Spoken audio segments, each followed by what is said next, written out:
All right, in this video, I want to look at a simple way to build a high school defense where you can still be multiple and still run a variety of coverages, still run a variety of pressures, but be really, really sound in what you do and give your kids an easy way to play multiple things, to defend different formations, and allow your guys to be really aggressive. So, the first thing, just in terms of personnel, we have a boundary and a field backer. That's your traditional Mike and Will.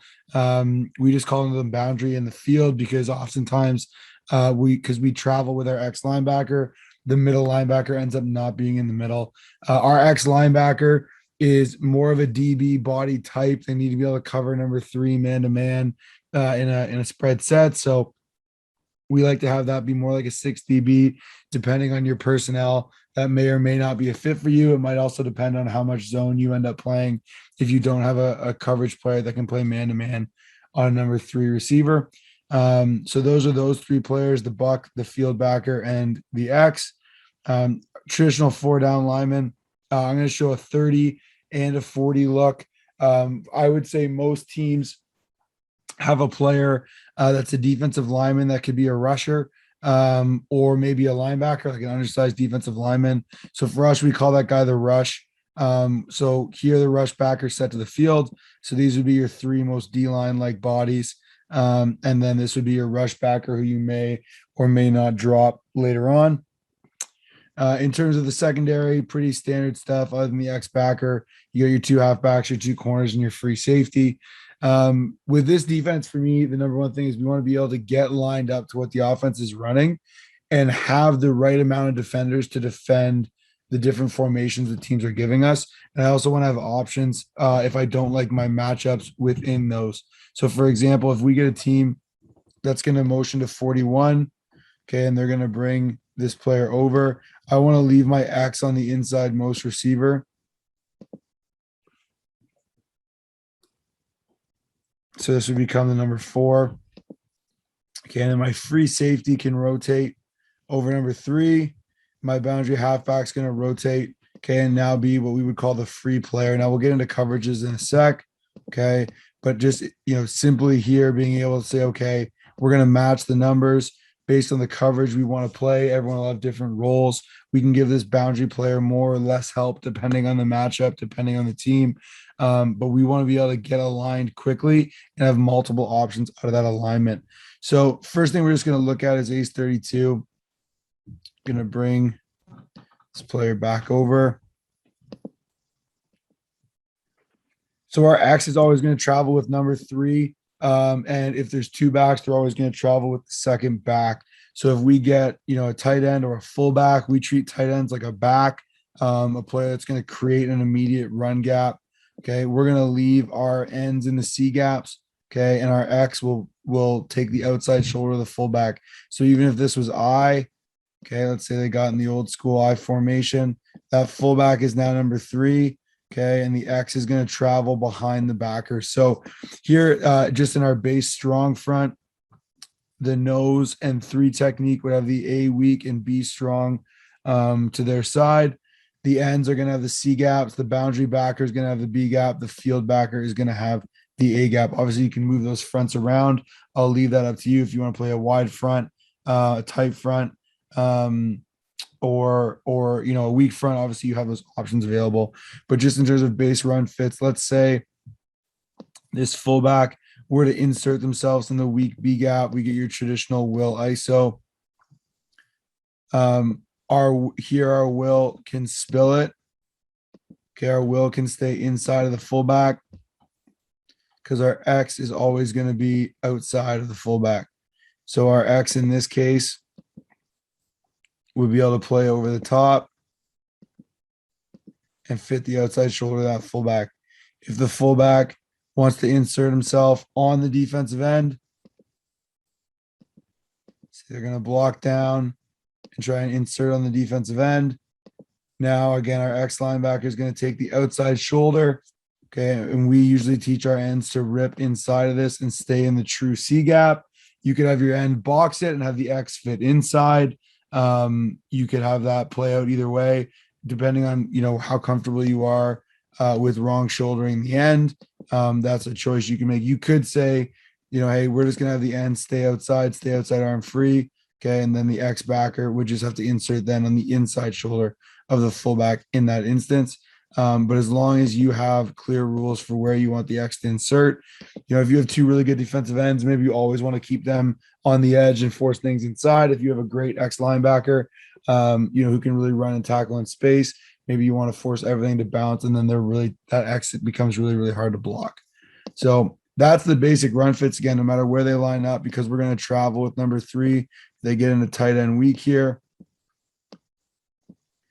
RX is going to travel with it. He has number 3 if we're just talking man coverage, okay, or he's going to relate to number 3, and he's got the D gap.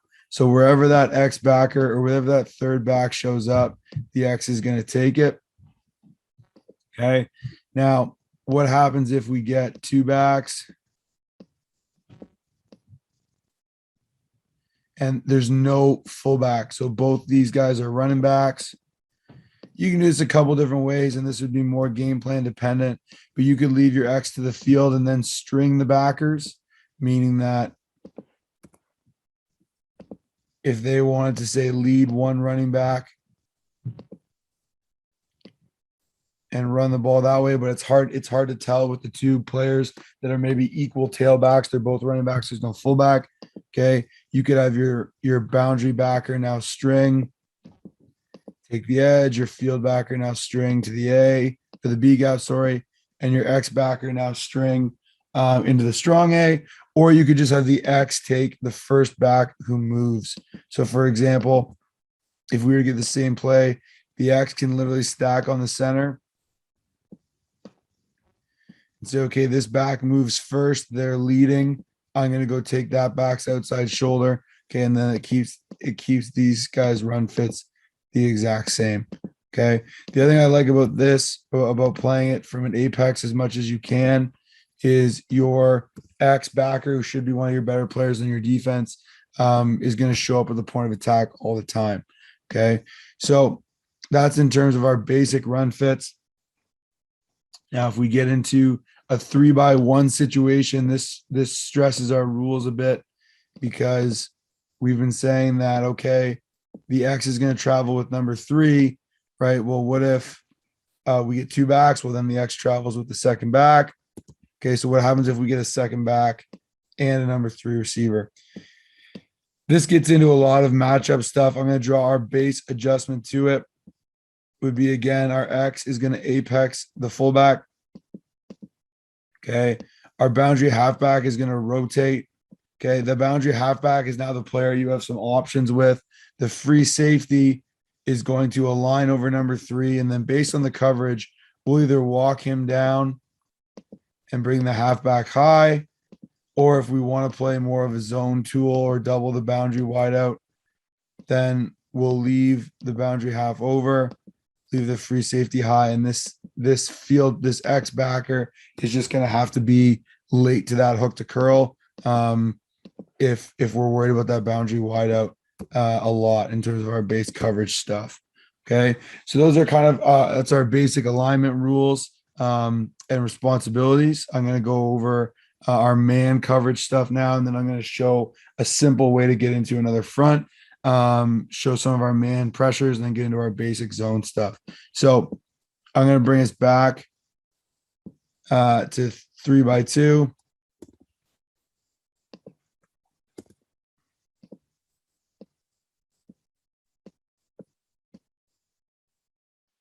Great. So our X is traveling with number 3 if it's 1 back, whether it's 23 or 32.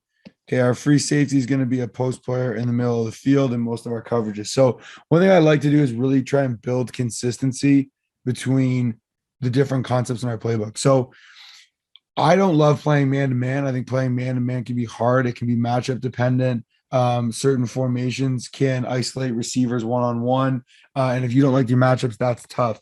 What I always want to do, though, is be able to play man coverage and find ways to give my players help. So one of the simple things about high school football is the running back rarely releases, particularly if you're a blitzing team.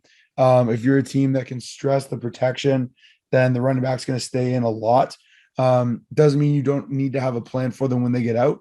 But to me, if you can force the running back to stay in with pressures. You can do some things in coverage with your linebackers that can really help you out. So one of the base concepts we really like is the coverage we call rat. So rat coverage is cover one. So our free safety is a post player. They are free in the middle of the field, and they are helping on a deep post route, really from any of the slot backs. Now in high school, with quarterbacks maybe not on the strongest arms, that's super valuable. How often can they really get the ball out to this field one or even the boundary one vertically? It can still be a tough throw. So that free safety being able to help in the post window can really help your defensive backs be aggressive on other routes. Again, your free safety obviously can play off the eyes of the quarterback. We'll talk about that technique in a minute. So they can still give you some help really on even the boundary wideout. So we're going to play off man coverage. And if we get a split from the number 2 receiver that's not much outside of the hash, then we can play outside leverage. We're definitely going to play outside leverage on the inside slot backs. Our corners, for the most part, have to play inside leverage man because they have limited help. Okay. So this can be off as much as, 8 yards. You could be a little lower if you want to play more aggressive. But what we're going to do with these 2 inside backers is they are both going to be wall players if the back doesn't release. So we're going to take our read step as a linebacker. We always do.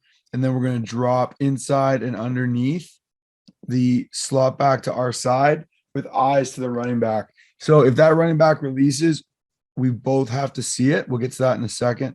Okay. But we're just playing man-to-man across the board here with outside leverage from our slot defenders. Why is that so important? Well, it lets us play outbreaking routes with leverage. Okay. And it forces these players to run routes into our help, and we'll get to what we do in that situation in a sec. So our post player is going to help on anything deep vertical, okay, that runs down the seam or in the post. So we don't need to worry about being outside leverage, say on a post concept, okay, or a dig concept, because we are going to have help in the middle of the field. Our post player has anything vertical, and our 2 wrap players have anything underneath. Now, if the running back were to release and they were to get into a 6 receiver set ultimately after the snap, then the linebacker to the side of the running back's release will cover it. Okay. And the other linebacker now needs to recognize that and drop more towards the middle of the field so that he can help on either side if a route comes back to the middle of the field. So ideally, and we'll get to some ways we can keep the running back, force the running back to stay in when we talk about pressures, but ideally we're going to rush 4 and we're going to get 2 hole players underneath anything in breaking. So it could be a slant route, could be a dig route, could be an under route. We're going to talk about that now in a second. So 4-man rush, obviously you can play different types of games. Love to use this rush backer, who's our most athletic guy in a variety of stunts. But I'll let you guys draw that up. That can be team to team, very specific based on the players that you have. But what we want to be able to do is play this rack concept with the linebackers. So let's say we get, super common concept here. We get some kind of drag route with an over route coming from the other side. So let's say here we get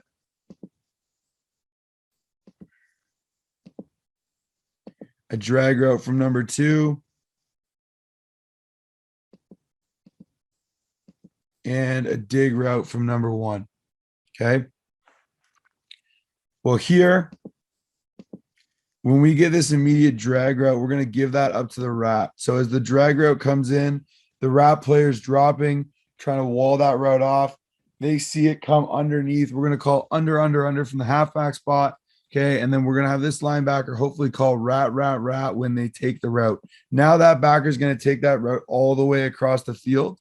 And now the halfback has nothing to cover and can now replace that rat in the middle of the field.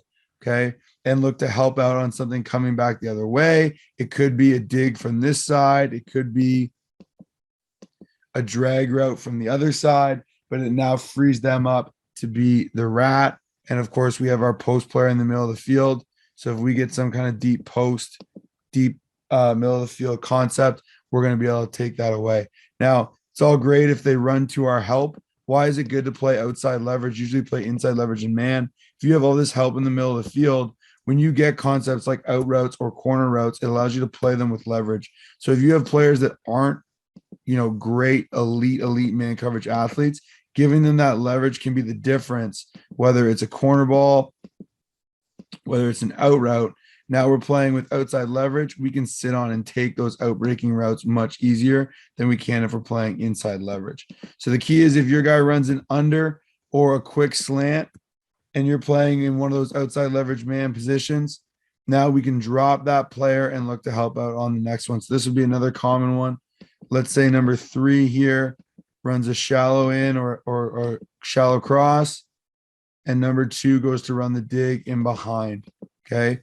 Here, the F could take, the field backer could take this. Okay, call rat. Now it frees up our X to help in the next window. He can fall underneath that next concept, and we end up having a bracket on this vertical concept. So that's our rat coverage. That's the way we play man-to-man. We can do it with our 5-man pressures. We just need to peel the running back.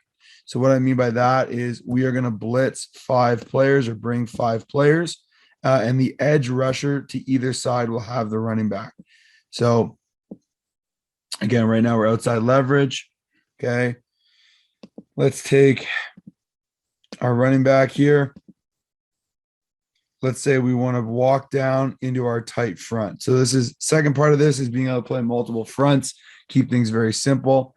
Okay, it's really easy. If we want to go to our tight front, we're just going to slide our nose, head up on the center. And we're going to bring our quick into a 4-eye technique on the inside. Going to walk down our buck backer on the edge and bring our field backer to the middle of the field. Now we got a 5 up front. Again, easily, if this rush end is a hybrid linebacker, you can have them play off the ball and play that tight front that I've done a couple of videos on that I really like. Okay. You can bring different blitzes out of this. Now, ultimately, you have 3, and you could kick this guy into a 4-eye as well if you wanted. Okay. You have 3 potential rushers. Okay. Your rush, your field backer, and your boundary halfback, or so your buck backer. Okay. And you could run different combinations of pressures there. Simplest one is to just bring all 5.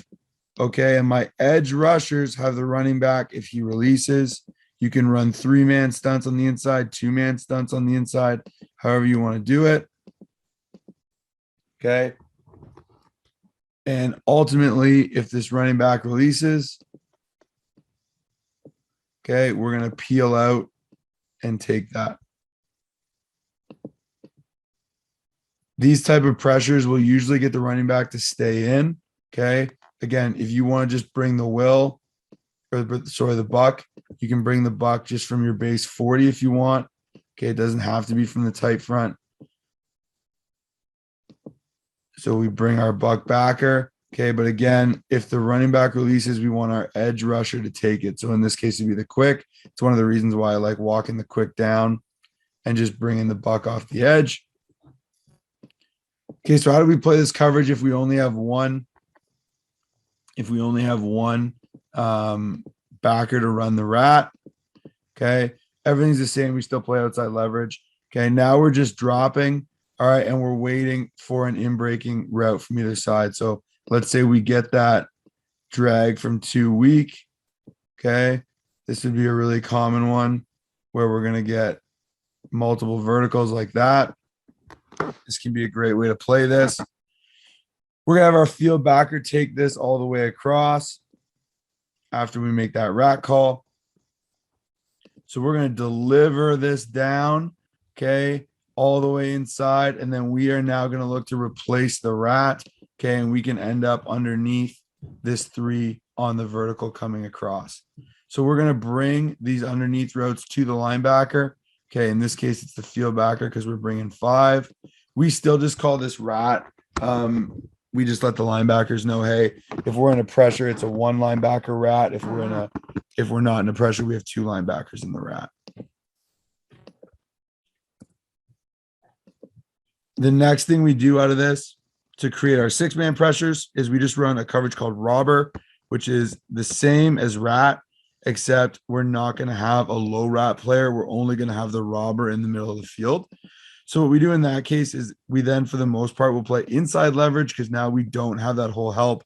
We're playing traditional cover one, and now we'll add the other backer to the pressure.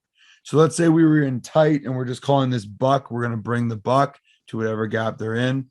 We would call tight buck plus. And that tells us we're just going to bring the field backer to their gap as well and play robber in behind it. We're just playing man coverage. Now we can play inside leverage. And again, this is your traditional cover one. We're still peeling with the running back. So robber and rat, we're still peeling with the running back. So let's walk this back to our 40 strong.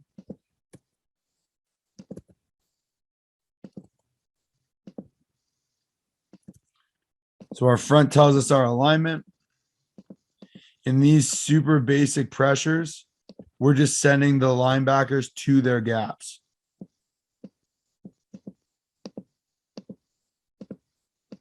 Okay, so here we got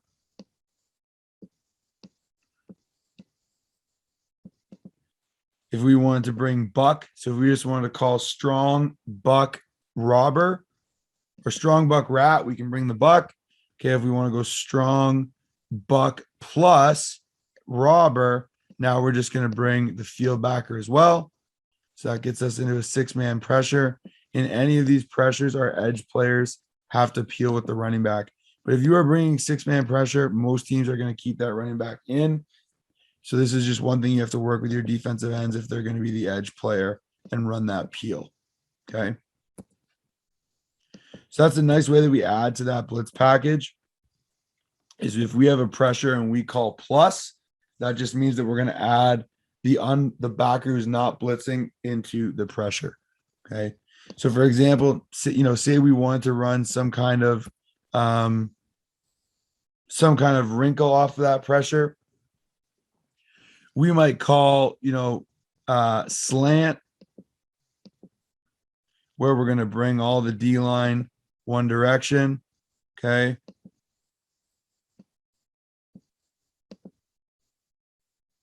Slant to our gaps. Slant buck. And then we could run rat or slant buck plus. And now we can run robber. Okay. So again, simple ways that you can just build those pressures in. You could call, if you want to get to an inside pressure, you could call strong out, which would mean your D tackles and D ends have the outside gaps, buck or buck plus again. Okay. So that if we want to go into the boundary, we could run again, all of our strong slant. Instead of calling slant, you call whack, where we're going to slant everyone to the gap to their weak side. Okay, except the weak side end or except the strong side end. Just depends how you want to play it. But if they're already in the C gap to the side of the call, they can stay there. Okay, buck, and then buck plus. And whenever we run plus, we run robber instead of rat. So those are just some simple ways you can create some pressures out of that. What does that look like if we go to tight?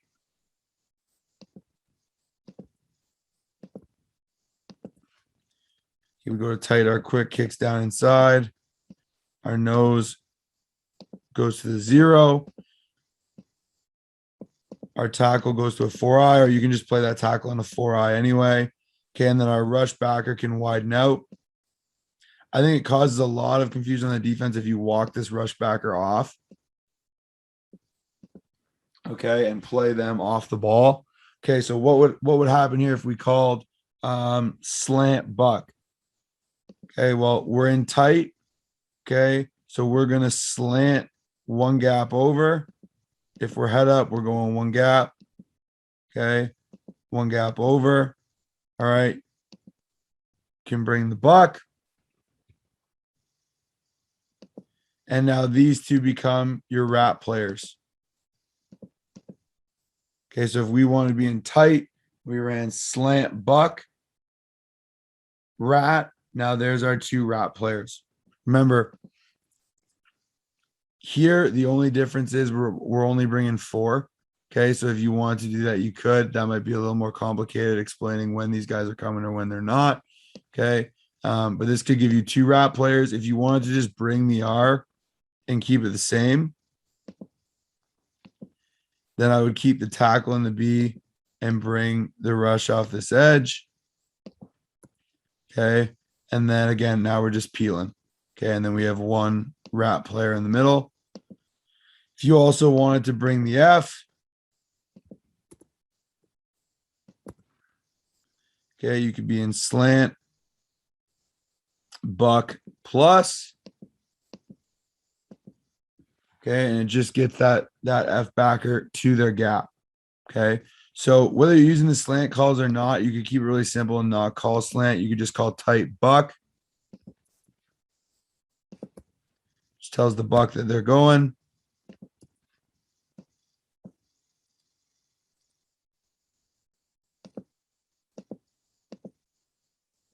And then just decide whether you want the field backer to go to the back or away from the back. You could change that up. I would go to the back. More likely to cause confusion on the running back. Pass protection. So this would be tight, buck plus, and now we're playing rat instead of robber because we only have the high player. We don't have that middle of the field player. So that lets you dress up your man coverage and still give you some help while creating pressure in man coverage. In terms of playing zone coverage, I prefer to play quarters, but I think in a simple high school setting, playing cover 3 can be beneficial. So depending on how much you want to invest in multiple types of zone coverages or how sophisticated the passing games are in your league, okay, I would say playing zone coverages can be super beneficial. Playing basic cover 3 coverages can be super beneficial. So the first one would just be double hold. Really, we want to be able to play hold or cut to either side and then mix and match in certain situations. So our free safety already knows how to play center field. Our linebackers already know how to wall because that's how they start their rat technique. Okay. So basically, again, we're traveling the X with the number 3. So it doesn't matter where they go, he's going to follow. If we're playing hold in any zone coverage, we're going to have our post player in the middle of the field. Okay. The way I teach the post player is if the quarterback's initial look, we will pedal on a 45-degree angle, staying as deep as the deepest, staying on top of everything. Okay. If the quarterback takes his hand off the ball, then we can run to our target. If the quarterback then looks back, if the quarterback looks one way and we pedal, and then the quarterback flips, resets his feet, and looks back the other way, then we can turn and run back to that side. We essentially want to be able to play seam to seam, but we don't want to sit in the middle and wait. We want to be able to get side to side and influence the seam that the quarterback is actually looking into. Okay. So we want to play to the quarterback's vision, especially in high school football. If we're playing a hold coverage tool, our halfback is going to be the flat player. They're going to play inside leverage and force the slot backs out to their help, which is the corners. Okay. And the corners are going to play what we call a lean technique, where if they get 2 verticals, they've got to be able to lean on the inside vertical with help from the free safety. Okay. But they've got to be able to lean on this inside vertical and then rally back to the outside vertical if that ball gets thrown, especially to the field. We really want to lean on the inside vertical of number 2. So if we get, let's say we get some type of 4 vert, we really want to lean on that inside vertical. Okay. let the free safety play it through the quarterback's eyes. But we need to be ready, especially if we get, a post from number 3. We need to be ready to play all of 2 vertically. So if we get a post that cancels our free safety, we need to be able to play 2 vertically.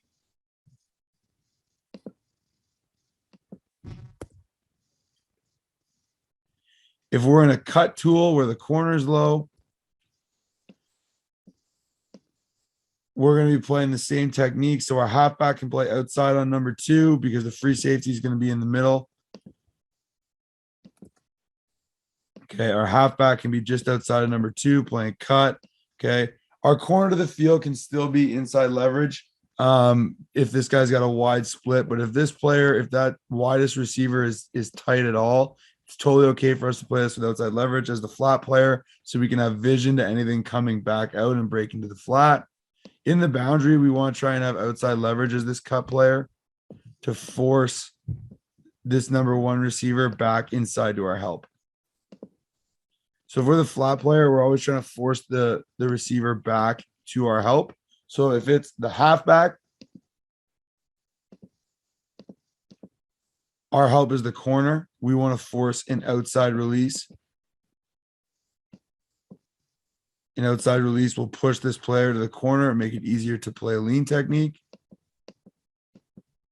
And if we're the corner, our help is the halfback, we want to force an inside release.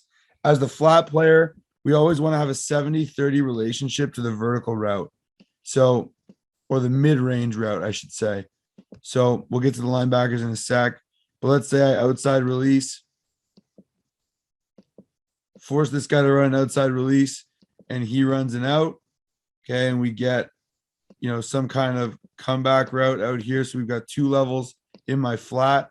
I want to be underneath the vertical and then rally down to the underneath route. We want to be underneath that mid-level route and then always rallying back down. We don't want to get stuck on this low route and then have to try and find this high route later in the down. We want to get our eyes off of our initial read to our secondary player, which would be the 1 receiver out here. We can listen to hear if number 3 is coming out from our X-backer, get out underneath number 1, okay, and then play back down to the flat. If we get 2 routes that are both in our zone, 1 vertically, 1 horizontally. If we get 2 horizontal routes, we want to hang tighter on the inside of the 2. Say we get double hooks and we're in a hold coverage concept. Corner's going to be gone. Corner's got to play on top. So we're going to hang on number 2 and push to 1. Our X is going to hang on number 3 and push to 2. Our field backer is going to play kind of like in the void in the middle of the field. Okay. And our boundary backer is pushing underneath number 2. If our X line backer is on the other side of the field, say they're in 23, the only thing that changes is now our field backer. So let's say we were in double cut.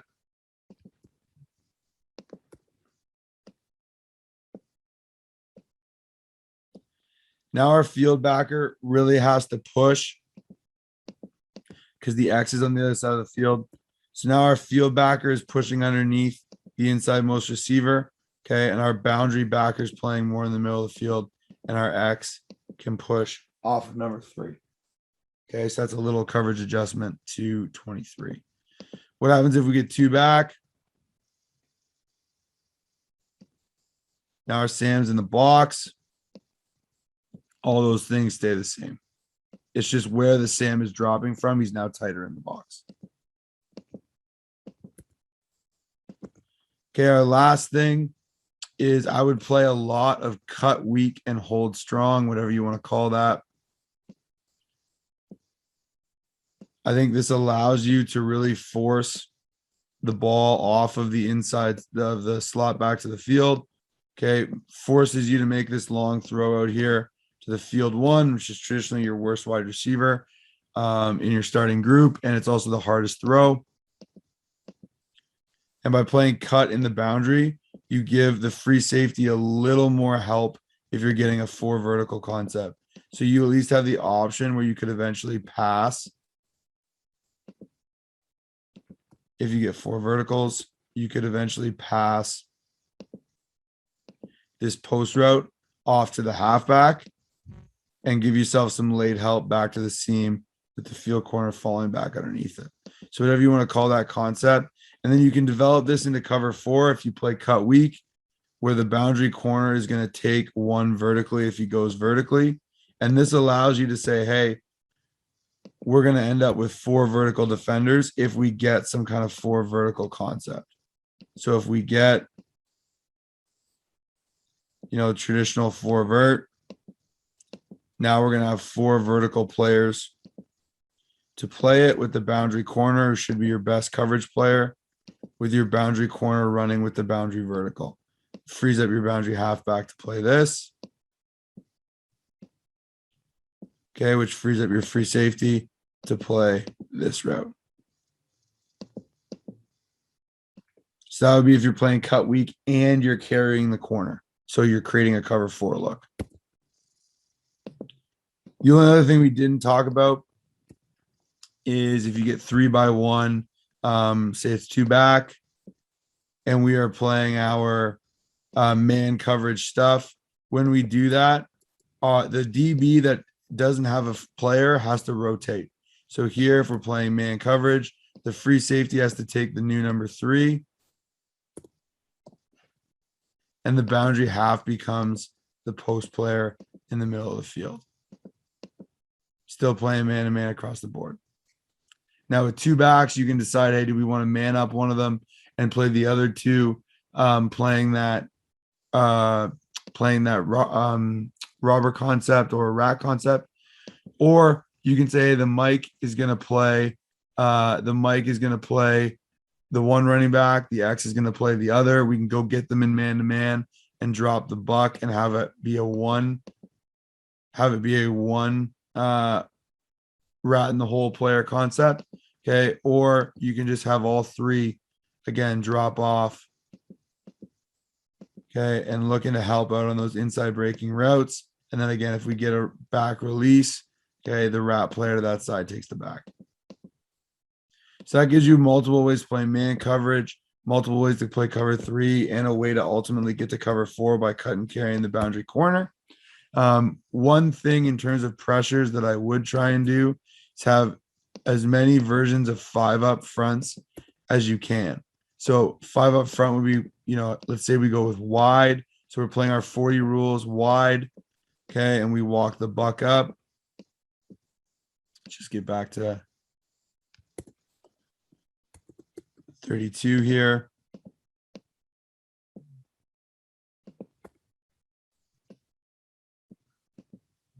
This can create a lot of confusion for the O-line. So you can play all of your rat and robber variations here that we talked about at the start. You could also play cover 3 just without that middle of the field hole player. So if you bring your buck, you're going to want to drop your field backer back into the boundary. So now your X and your field backer are your walls. Okay. Your half, say you're playing double hold, halfbacks could be down, corners could be up. Free safeties playing post to post in the middle of the field. Okay. And then just creating simple patterns off of this. So, you could run, like a twist weak, right? You could run a twist strong. You could run, you could have the buck have a 2-way go on the center. And then if you want to, create a +1 off of that, one I love is taking the buck and putting them opposite of the running back and then ripping into the side of the running back and then calling plus with your field backer. So what that does is if it's a zone play, the center is going to get taken by the buck and your field backer should have a free run through. If it's a pass pro concept, the O-line is probably going to go 5 for 5, in which case the running back's going to have to cross the face of the quarterback, try and block your field backer. So if you're doing that with the plus, you got to play robber behind it. Okay. Harder to play zone if you're bringing 6, obviously. But that's another great way to kind of mess with the O-line's blocking scheme, is create these 5 up looks. Okay. You can do the same thing go over and bring the buck down on the guard. This is also a great way if you have one great pass rusher to move them around and find a great pass rush matchup. So let's say there's one guard that really struggles. Okay, move your nose over the center, bring your buck backer down in that guard, give them a two-way go in the pass rush. Okay, if the other guard really struggles, just shift it over, bring the buck down on that guard, and then you can always run 3-man games out of it as well. So again, if you're trying to find a matchup, right, this is a great way to just move that buck backer around, play 5-man pressures.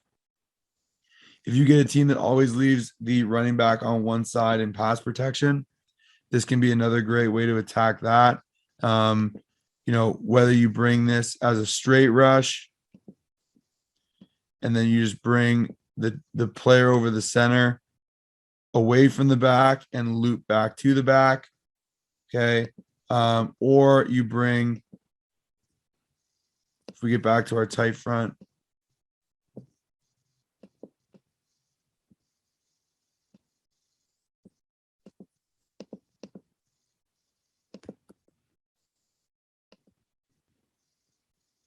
or you bring the buck right to the back, go inside, and then have your field backer loop for the quarterback. That can be another great way to attack the running back if they're always on the same side. Probably want to slant the D line in that case. Again, now you'd be bringing 6, so you'd be back into playing that robber coverage where you're going to peel with the running back if they robber coverage. If they release the running back, you're going to peel with it off of either side. So that gives you a number of blitz ideas, a number of coverage ideas. You got your 3 types of cover, or 2 types of cover 3, cut and hold. You can mix and match. I would play lots of hold strong, cut weak, and then you can develop that into cover 4. And it also gives you a way to create some simple blitz packages out of man coverage that doesn't really play out like man coverage because you have low hole help from both the linebackers and you have high hole help from the safety.